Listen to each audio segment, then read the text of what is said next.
Hello everyone, welcome back to the online portal of chemistry of Sri Mahavir International School, Kishangarh, Renwal.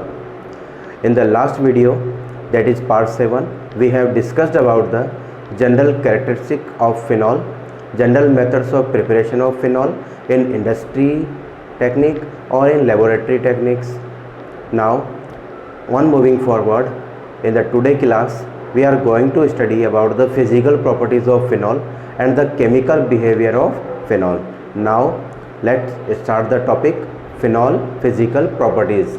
Write down the topic physical properties of phenol. Now start. The first point you have to remember that phenol it is colorless and specific odor containing crystalline solid. Okay, we should learn that the phenol is a crystalline solid and it is colorless, but it have a specific odor. Next, second point we have to learn that the melting point of phenol is 314 Kelvin. The melting point of the phenol is 314 Kelvin, and also we have to learn that the boiling point of phenol is 455 Kelvin. The boiling point of phenol is 455 Kelvin and the melting point is 314 Kelvin. Third point of the phenol is it is partially soluble in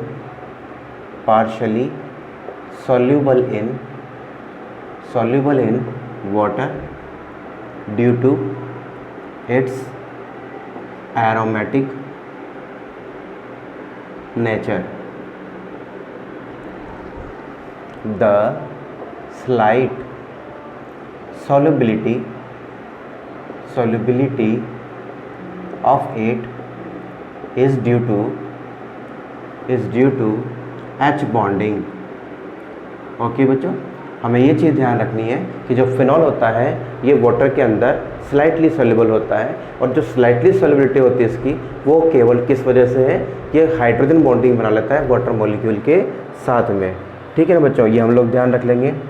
उसके बाद में हम इसकी solubility की बात करें, it is more soluble in alcohol, ether and benzene. Okay, ये हमें ध्यान रखना है, बेंजीन में, ईथर में और अल्कोहल में ये कम्प्लीटली सोल्यूबल होता है. Fifth point, it is very important और बोर्ड एग्जाम में पूछा हुआ भी है, आप लोगों को ध्यान रख लेना है कि इसके इंपॉर्टेंट पॉइंट क्या है. If it is kept in air opened, अगर इसको एयर में ओपन रखा जाता है then it turns into pinkish solid. ठीक है, तो इसका कलर जो होता है वो पिंक कलर का हो जाता है, और उसका रीज़न क्या है, because it is converted into पैराबेंजोक्विनोन. बच्चों, बोर्ड में पूछा जा चुका है क्वेश्चन ये कि फिनॉल को जब एयर में खुला रखा जाता है, ओपन रखा जाता है, तो ये कौन से कलर का हो जाता है और क्यों. ठीक है, तो कौन से कलर का हो जाता है, ये पिंक कलर के सॉलिड में कन्वर्ट हो जाता है. और क्यों जाता है, क्योंकि इसका जब ऑक्सीडेशन होता है तो ये कंपाउंड बना लेता है, उसका नाम है पैराबेंजोक्विनोल. हम लोग इस चीज़ को ध्यान रखेंगे. आगे जब हम केमिकल प्रॉपर्टीज़ पढ़ेंगे तो वहाँ फिनॉल के ऑक्सीडेशन में मैं इसको आपको बता दूंगा रिएक्शन में, तो आपको ये चीज़ ध्यान रख लेनी है यहाँ पे. ठीक है ना. उसके बाद में सिक्स पॉइंट आपको ध्यान रखना है, it is poisonous in nature. ठीक है, इसकी नेचर कैसी होती है बच्चों, पॉइजनस नेचर होती है. अगर ये स्किन पे डल जाता है तो वहाँ पर फफोले डाल देता है ये, इसलिए ये पॉइजनस नेचर का होता है. सेवन्थ पॉइंट जो है, it is used as disinfectant disinfectant. तो डिसइंफेक्टेंट की फॉर्म में इसको काम में लिया जाता है। आपको मैंने एक नाम बताया था फिनाइल, तो फिनाइल जो है वो फिनॉल का ही 0.2% एक्वा सॉल्यूशन होता है। तो इन फिजिकल प्रॉपर्टीज़ में सबसे इंपॉर्टेंट जो पॉइंट है हमारे पास में, एक तो ये है कि उसको एयर में खुला रखने पर ये पिंकिश कलर का हो जाता है। क्यों हो जाता है? क्योंकि पैराबेंजोक्विनोन बन जाता है, पॉइजनस नेचर का होता है, स्किन के अगर ये लग जाए तो ये फफोले डेवलप कर देता है, ठीक है ना। और दूसरा, इसको जो हम यूज़ लेते हैं वो एज अ डिसइंफेक्टेंट इसको काम में लिया जाता है, ठीक है ना। तो ये हमारे पास में इंपॉर्टेंट पॉइंट हो गए फिनॉल के, ठीक है। अब हम आगे बढ़ते हैं इसके केमिकल प्रॉपर्टीज़ ऑफ फिनॉल पे। तो आप लोग हेडिंग डालिए next, chemical properties of phenol. तो बात करते हैं फिनॉल की केमिकल प्रॉपर्टीज़ पे, हेडिंग डालेंगे केमिकल प्रॉपर्टीज़ ऑफ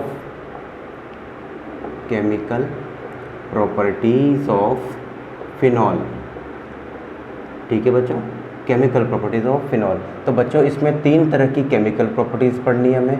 तो एक तो क्या है हमारे पास में है reaction due to hydroxy group, ठीक है। सेकंड जो हम पढ़ेंगे reaction due to benzene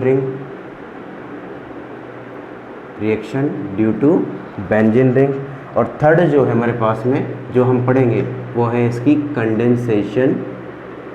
condensation reaction. All reactions are very important regarding point of view. तो पहले हम बात करते हैं reaction due to hydroxy group, ठीक है बच्चों। इसमें सबसे पहले जो हम बात कर रहे हैं, सबसे पहले फर्स्ट जो रिएक्शन है वो आप डालेंगे एसिडिक नेचर, ठीक है। एसिडिक नेचर, कई सारे क्वेश्चन यहाँ से अराइज होते हैं। इसमें हम लोग जो है पहले जो बात करते हैं केस वन में हम इसकी रिएक्शन कर रहे हैं, रिएक्शन विद, हेडिंग डालते चलेंगे, reaction with sodium metal. If phenol is treated with sodium metal, we have to balance multiplying 2 with phenol. Then we see that the hydrogen atom from hydroxy group of phenol removed in the form of hydrogen gas and sodium metal linked to benzene ring.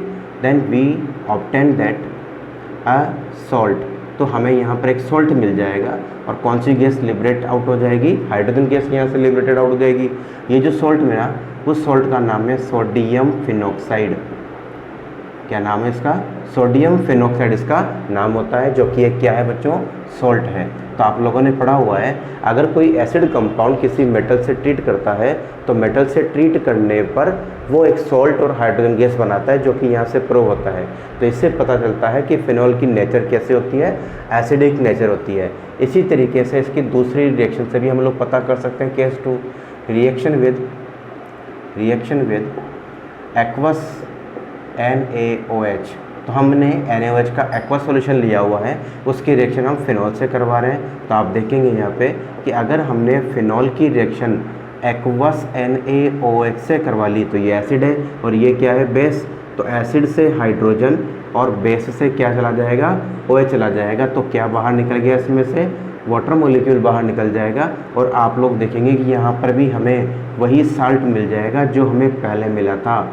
तो sodium phenoxide हमें salt के रूप में मिल चुका है। तो इन दोनों reaction से ये कंफर्म होता है कि फिनॉल की नेचर कैसी होती है? एसिडिक होती है, ठीक है। इसी प्रकार से हमारे पास थर्ड रिएक्शन भी है, उससे भी हम इसकी एसिडिक नेचर करते हैं। थर्ड डाल लेंगे आप लोग, रिएक्शन विद ग्रिग्नार्ड रिएजेंट। हम इसकी रिएक्शन किससे कर रहे हैं? ग्रिग्नार्ड रिएजेंट के साथ कर रहे हैं। ज़रा देखते हैं हम लोग।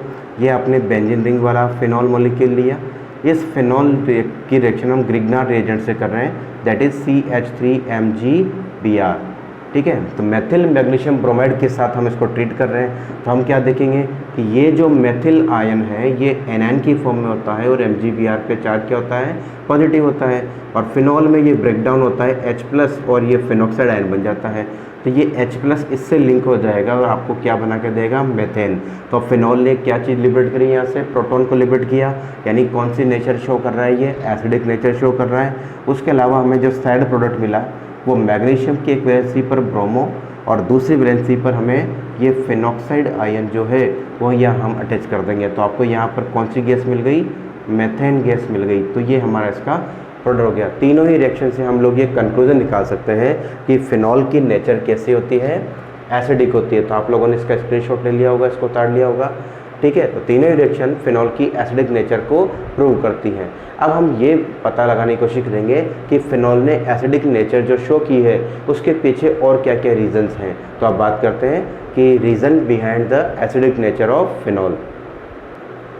तो चिल्ड्रन, अब हम बात करने वाले हैं कि फिनॉल की जो एसिडिक नेचर है उसके पीछे क्या क्या रीज़न है। तो 3 रीज़न के द्वारा हम ये बता सकते हैं कि फिनॉल की नेचर कैसी होती है, एसिडिक होती है। तो बात करते हैं इसकी 3 बेसिक रीज़न की जो इसे एसिडिक प्रूव करते हैं। सबसे पहले जो हम लोग इसका रीज़न देते हैं, रीज़न नंबर 1, वो होता क्या है कि आपका जो फिनॉल मॉलिक्यूल है उस फिनॉल मॉलिक्यूल में हाइड्रोक्सी ग्रुप अटैच है, किसके साथ में, बेंजीन रिंग के इस कार्बन के साथ में, ठीक है।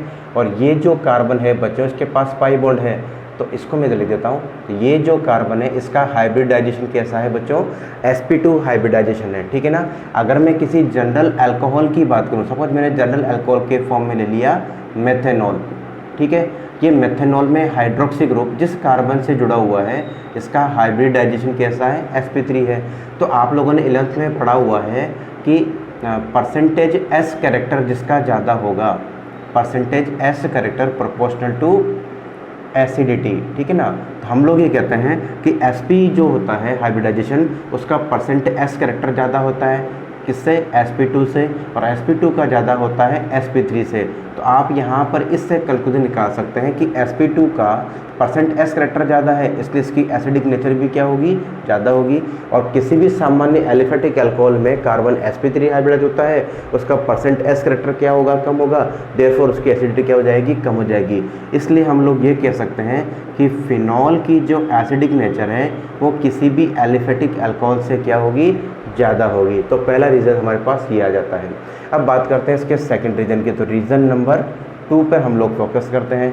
हम ये देखते हैं कि फिनॉल मॉलिक्यूल का जब आप रेजोनेटिंग स्ट्रक्चर ड्रॉ करोगे तो आप ये देखते हो कि हाइड्रोक्सी ग्रुप में ऑक्सीजन एटम के पास में 2 लॉन पेयर ऑफ इलेक्ट्रॉन है, और ये कंजुगेशन में किसके साथ में, बेंजीन रिंग के पाई बॉन्ड के साथ में।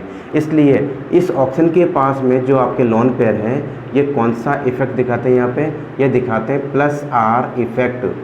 कौन सा इफेक्ट दिखाते हैं बच्चों, ये +R इफेक्ट यहाँ पर शो करते हैं। उस वजह से ये लॉन पेयर ऑफ इलेक्ट्रॉन कहाँ पर मूव करता है, इस कार्बन के पास मूव करेगा। जब मूव करेगा तो यहाँ डबल बॉन्ड कैरेक्टर आने वाले हैं, बट इस कार्बन की वैलेंसी कितनी हो जाएगी, 5। इस वजह से ये कार्बन अनस्टेबल हो जाएगा। इस अनस्टेबिलिटी से बचने के लिए इस पाई बॉन्ड को मूव करना पड़ेगा सेकंड कार्बन की ओर। तो हम क्या देखते हैं, इसकी रेजोनेटिंग स्ट्रक्चर कुछ इस प्रकार की हो जाएगी। ये ऐसा ही है, इसमें कोई चेंज हुआ ही नहीं था, लेकिन इस पे कार्बन के पास में इलेक्ट्रॉन आ गया तो इस पर चार्ज क्या आ गया, नेगेटिव आ गया। ये डबल बॉन्ड हो चुका था, ये OH बॉन्ड आ गया, ये lone pair as it is रहा, और इस पर इलेक्ट्रॉन देने की वजह से चार्ज क्या आ गया, पॉजिटिव चार्ज आ गया। अब ये रेजोनेंस आगे की ओर मूव करेगा, ये इलेक्ट्रॉन जाएगा थर्ड कार्बन के पास, इसके पास डबल बॉन्ड बनने वाला है, इसलिए इसकी वैलेंसी कितनी हो जाएगी, 5 हो जाएगी। इससे बचने के लिए इसको कहाँ जाना पड़ेगा, पाई बॉन्ड को इस फोर्थ कार्बन के पास जाना पड़ेगा। तो हम इसकी थर्ड रेजोनेटिंग स्ट्रक्चर बना लेंगे। तो हम क्या देखते हैं यहाँ पे कि ये डबल बॉन्ड था, ये OH, ये लॉन पेयर, ठीक है, और ये इस पर पॉजिटिव चार्ज, ये यहाँ पर चला गया था, यहाँ पर, ठीक है, आप देख ही रहे थे, ये कहाँ गया, ये यहाँ पर गया, और ये जाकर चला गया इस पर नेगेटिव, और ये हो गया इसका डबल बॉन्ड। तो ये हमारे पास इसकी रेजोनेटिंग स्ट्रक्चर आ गई। उसके बाद में इसी को फिर वापस जाना पड़ेगा फिफ्थ कार्बन के पास में, यहाँ पर जाने के लिए इसके पास वैलेंसी कितनी हो जाएगी, 5 हो जाएगी। इससे बचने के लिए इसको मूव होना पड़ेगा इस सिक्स्थ कार्बन के पास। तो हमारे पास इसकी रेजोनेटिंग स्ट्रक्चर क्या आ गई, ये वाली आ गई, ये यहाँ जा चुका था, ये यहाँ पर है ही सही, ये OH, ये हाइड्रोक्सी ग्रुप, और ये पॉजिटिव चार्ज, और इस पर चार्ज क्या आ गया, ये नेगेटिव आ गया। और अल्टीमेटली ये वापस यहीं पर आएगा, और ये कहाँ चला जाएगा, यहाँ पर चला जाएगा। तो हम इसको देखेंगे कि इसकी एक और रेजोनेटिंग स्ट्रक्चर कुछ ऐसे आ जाएगी, ठीक है, ये अपनी पुरानी वाली लोकेशन को गेन कर लेगा। तो इस तरीके से बच्चों हम ये देखते हैं कि इसको आप कैसे डिफाइन करोगे कि जब हाइड्रोक्सी ग्रुप बेंजीन रिंग के साथ जुड़ा हुआ है तो इस हाइड्रोक्सी ग्रुप के ऑक्सीजन के पास लोन पेयर होने की वजह से इसने कौन सा इफेक्ट शो किया, प्लस आर इफेक्ट शो किया। इस वजह से ऑक्सीजन का जो इलेक्ट्रॉन डेंसिटी है वो कम हो जाती है और किधर मूव कर जाती है, बेंजीन रिंग की ओर। और इस ऑक्सीजन पर चार्ज क्या आ गया, पॉजिटिव चार्ज आ गया। पॉजिटिव चार्ज आने की वजह से इसकी जो पोलैरिटी है, ऑक्सीजन हाइड्रोजन की जो पोलैरिटी है वो क्या हो जाएगी, बढ़ जाएगी। और बढ़ जाने की वजह से ये बॉन्ड इजीली क्या हो जाएगा, ब्रेक हो जाएगा। और ब्रेक होने से ये टूट जाएगा किस फॉर्म में, H+ की फॉर्म में। और आप कह भी सकते हो H+ में और इस O+ में क्या होगा, रिपल्शन होगा। इस वजह से ये H+ को आसानी से रिमूव कर देगा। तो हम इस रेजोनेटिंग स्ट्रक्चर से भी ये कंक्लूड कर सकते हैं कि फिनॉल की नेचर कैसी है, एसिडिक नेचर है, ठीक है ना। उसके बाद में तीसरा जो इसका रीज़न है, रीज़न नंबर 3, अगर आप फिनॉल को आयोनाइज करते हो, मैं यहाँ बता देता हूँ आपको, अगर आप फिनॉल को आयोनाइज करते हो तो आयोनाइज करने पर आप क्या देखेंगे कि ये एक आयन बना लेगा जो कि आपका कुछ ऐसा होगा, फिनॉक्साइड आयन होगा ये इस तरह से। और क्या लिबरेट कर दिया इसने, H+ आयन लिबरेट कर दिया। इसी को कहते हैं हम फिनॉक्साइड आयन। इसको क्या लिखा जाता है, फिनॉक्साइड आयन। और बच्चों ये जो फिनॉक्साइड आयन बना, ये फिनॉक्साइड आयन रेजोनेंस के थ्रू खुद को स्टेबलाइज कर लेता है। खुद को क्या कर लेगा, ये स्टेबलाइज कर लेगा। कैसे, ये नेगेटिव चार्ज यहाँ पे आएगा, इसको कहाँ जाना होगा, यहाँ पे जाना होगा। तो आप क्या देखोगे यहाँ पे कि बेंजीन रिंग के यहाँ पर डबल बॉन्ड है, यहाँ डबल बॉन्ड है, यहाँ पर क्या चार्ज आएगा, नेगेटिव, और ये डबल बॉन्ड हो जाएगा यहाँ पे, और ये O, ये आपके पास 2 लोन पे रह जाएंगे, ठीक है ना। इसने इलेक्ट्रॉन दिया था तो यहाँ पॉजिटिव चार्ज आ जाएगा तो ये 0 हो जाएगा। इस तरीके से नेगेटिव यहाँ पे आ गया। आगे इसको यहाँ जाना है और इसको यहाँ पे जाना है, तो हमारे पास अगली रेजोनेटिंग स्ट्रक्चर कुछ ऐसी आ जाएगी। यहाँ नेगेटिव हो जाएगा, ये दोनों पाई बॉन्ड है, ये ऑक्सीजन है हमारे पास में। अगली बार में रेजोनेंस में इसको यहाँ 5th कार्बन पे आना है, इसको कहाँ जाना होगा, 6th कार्बन पे जाना होगा। तो हमारे पास ये वाली स्ट्रक्चर आ जाएगी, ठीक है। यहाँ डबल बॉन्ड होगा, यहाँ डबल बॉन्ड होगा, ये डबल बॉन्ड होगा, ठीक है ना। ये यहाँ पे आ गया, सॉरी इसको हम यहाँ लिखेंगे, ये नेगेटिव चार्ज हो गया, ये डबल बॉन्ड और ऑक्सीजन की ये दोनों लोन पेयर। और लास्टली ये वापस यहीं आएगा और ये वापस यहाँ चला जाएगा। तो लास्ट के रेजोनेटिंग स्ट्रक्चर में हम क्या देखेंगे कि इसके पास पाई बॉन्ड कुछ इस तरीके से रीलोकलाइज हो जाएगा। तो फिनॉक्साइड आयन अपने आप में ही रेजोनेंस स्टेबलाइज होता है, इसलिए H+ को रिमूव करना इसके लिए बहुत आसान होता है। तो हम तीनों ही रीज़न के द्वारा बता सकते हैं कि फिनॉल की नेचर कैसी होती है, एसिडिक नेचर होती है। तो बच्चों जब भी बोर्ड एग्जाम में आ जाए और आपसे पूछा जाए कि फिनॉल एसिडिक नेचर का होता है, एक्सप्लेन कीजिए, तो आप इन तीनों ही रीज़न को बता सकते हैं या तीनों ही रीज़न में से किसी भी एक रीज़न को आप लिख सकते हैं, डिपेंडिंग करता है कि क्वेश्चन की मार्किंग कितनी है, ठीक है। तो ये तीनों ही रीज़न क्या प्रूव कर रहे हैं कि फिनॉल की नेचर कैसी है, एसिडिक नेचर है, ठीक है बच्चों। ठीक हो गया। इसी प्रकार से अभी मैंने थोड़ी देर पहले बताया कि अगर फिनॉल को किसी भी जनरल एलिफेटिक अल्कोहल के साथ एसिडिक कंपैरिजन किया जा रहा है तो भी आप बता सकते हैं कि फिनॉल की नेचर कैसी होगी, एसिडिक नेचर होगी। क्यों होगी, क्योंकि फिनॉल का जो हाइड्रोक्सी ग्रुप है वो बेंजीन रिंग से अटैच्ड है, जो कि एक sp2 हाइब्रिडाइज्ड कार्बन है, और उस sp2 हाइब्रिडाइज्ड कार्बन का %S कैरेक्टर ज़्यादा होता है sp3 हाइब्रिडाइज्ड कार्बन के कंपैरिजन में। और %S कैरेक्टर जो होता है वो एसिडिटी नेचर के क्या होता है, डायरेक्टली प्रोपोर्शनल होता है, इसलिए उसकी एसिडिक नेचर भी क्या होगी, ज़्यादा होगी। तो बच्चों आज के वीडियो में हमने ये पढ़ लिया कि फिनॉल की एसिडिक नेचर कैसे होती है, ज़्यादा होती है। अच्छा बच्चों एक और चीज़ हम ध्यान रखनी है, अगर फिनॉल की एसिडिक नेचर को कंपेयर किया जा रहा है किसी भी कार्बोक्सिलिक एसिड से तो आपको हमेशा कार्बोक्सिलिक एसिड की एसिडिक नेचर को ज़्यादा बताना है, due to its easily forming of resonating structures. तो आप ध्यान रखेंगे कि जो नॉर्मल कार्बोक्सिलिक एसिड होते हैं इनकी जो एसिडिक नेचर होती है वो ज़्यादा होती है फिनॉल से, ठीक है ना। और क्यों होती है, क्योंकि जो रेजोनेंस हाइब्रिड बनाएंगे वो एक ईजिली बनने वाला रेजोनेटिंग स्ट्रक्चर होता है, इसलिए कार्बोक्सिलिक एसिड से जो कार्बोक्सिलेट आयन बनेगा वो ज़्यादा स्टेबलाइज होता है रेजोनेंस के थ्रू, इसलिए उसकी एसिडिक नेचर ज़्यादा होगी। अगर आपसे अल्कोहल का ऑर्डर पूछ लिया जाए, सॉरी एसिडिक नेचर का ऑर्डर पूछ लिया जाए तो आप ध्यान रखेंगे कार्बोक्सिलिक एसिड की जो एसिडिटी है वो ज़्यादा होगी किससे, फिनॉल से, और फिनॉल की एसिडिक नेचर ज़्यादा होगी किसी भी एक एलिफेटिक अल्कोहल से। तो ये ऑर्डर हमें ध्यान रख लेना है। तो बच्चों अगले वीडियो में मिलेंगे, हम इसकी जो बाकी की जो केमिकल प्रॉपर्टीज़ हैं उसके ऊपर हम फोकस करेंगे। तो मिलते हैं अगले वीडियो में केमिकल प्रॉपर्टीज़ ऑफ फिनॉल में। ओके।